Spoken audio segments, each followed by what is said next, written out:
Welcome. So what is restoring a microbiome? Now, many of you may already know the term, what a microbiome is. I want to just briefly redefine what a microbiome is. So the microbiome is the consortium or the entirety of the microbes that live on us and in us. Now, these microbes are comprised of mainly bacteria, and there are many strains of bacteria, millions and thousands of species. There is also fungi, which are the eukaryotes, and there are viruses and phages. These comprise the microbiome, and each and every one of them play a critical role.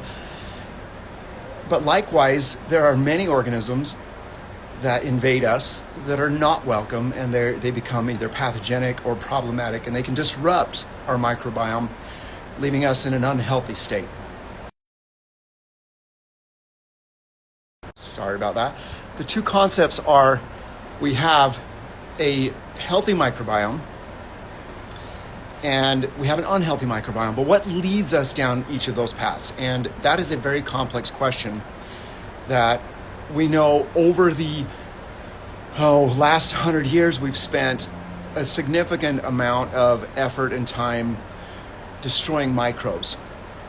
And that's because anything that's a pathogenic microorganism, we've found ways to either create an antibiotic for it, create another type of chemical insult. We have simplified our food, we've sterilized our food, we've used antibiotics in our animals that become part of the food chain, etc., as well as just simply trying to sterilize our environment.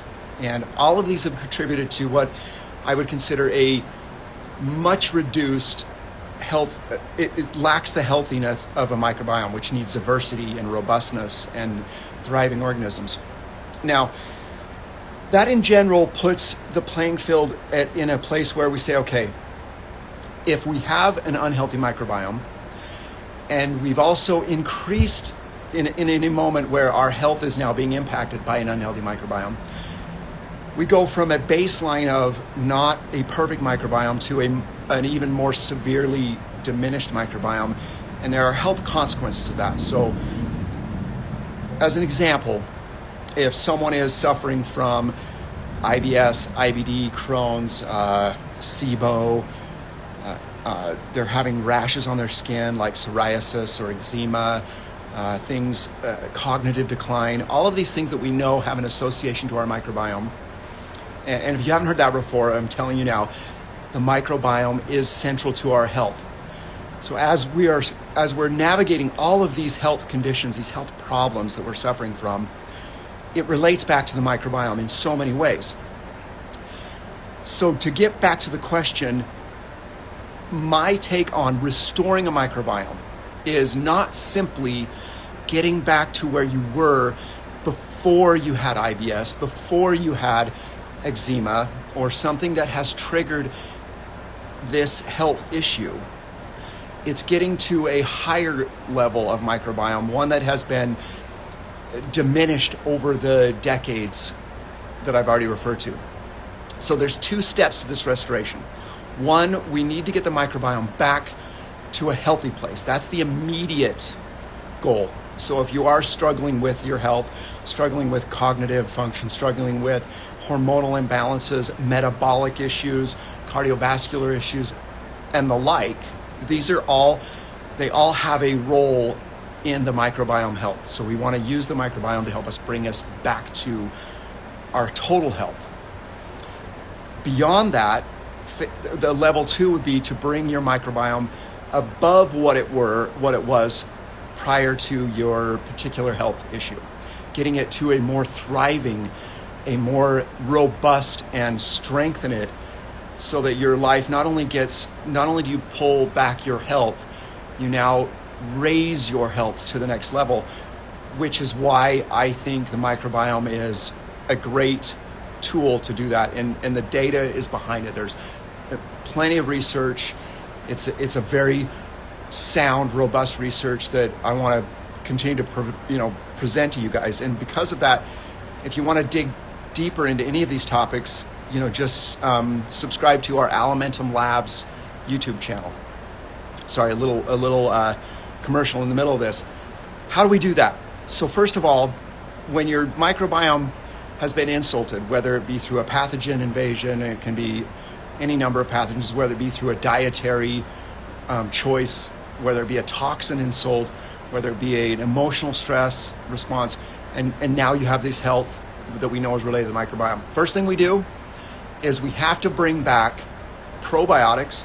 There's a lot of great data on probiotics, and especially the unique ones like Faecobacterium prasinutzi or Akkermansia or Collinsella. These are very unique organisms, and they're not available everywhere, so you have to do a little research. Furthermore, we bring back prebiotics. These are the types of foods that feed your bacteria. They're great for us in many ways, but specifically they're amazing for the bacteria. If you don't feed the bacteria, they will not grow. You need to fertilize your gut garden with prebiotics. And then we can add things. Of course, we have to address our diet. I don't need to go into that. Most of you understand what a healthy diet is. Again, it's all of the great foods that we tell each other all the time. No processing, no chemical, no colorings, all of these things, organic when possible. If not, do a significant wash using vinegar, etc. This, you guys have all heard, I'm sure, before. We bring back a diet, we bring back pros and pres, which have significant data behind them, and then add in some fermented foods. Now this you might have to add in different ways. There's a lot of choices, but fermented foods have also shown to rebuild this microbiome. And it can be after, again, any one of these health concerns that you may have or someone you know may have, and if you're a clinician specifically, you see people all week long with these types of conditions. Bring back the microbiome by using those interventions. Probiotics, prebiotics, fermented foods, and a dietary change. If you have a significant issue that isn't responding to this approach, then you have to go to the YouTube, the Alimentum Labs YouTube, and there are techniques to get deeper into these, what we call resistant types of microbiomes. And before I wrap it up, I want to remind you all that the microbiome is a dynamic organ in us. It changes through all of these types of interventions. It changes from probiotics, from antibiotics. It changes from dietary changes. It has this plasticity. However, there is a core set of it. About 60% of it is fundamentally hard to change. It's very resilient to change. And we're really focused on the 40% that is dynamic, and it allows us to achieve these higher levels.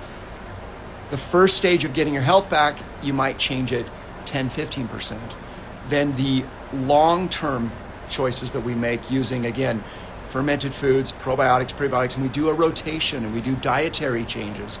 We don't ever recommend mono diets. You may do amazingly for the first little while on a carnivore or a vegetarian or a vegan diet, but over time we want to add complexity to this diet, because the longer you keep a mono diet, the more you're cultivating organisms that enjoy that diet, but you're not allowing other organisms that need other types of foods to live in your gut. And especially when you're adding them in as a ferment or a probiotic, well, really just probiotics and social interaction, believe it or not.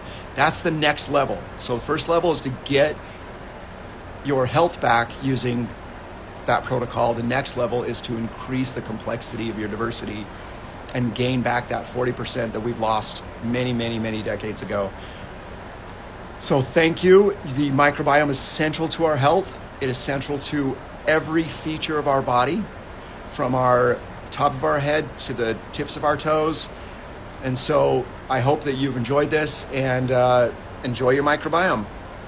Thanks.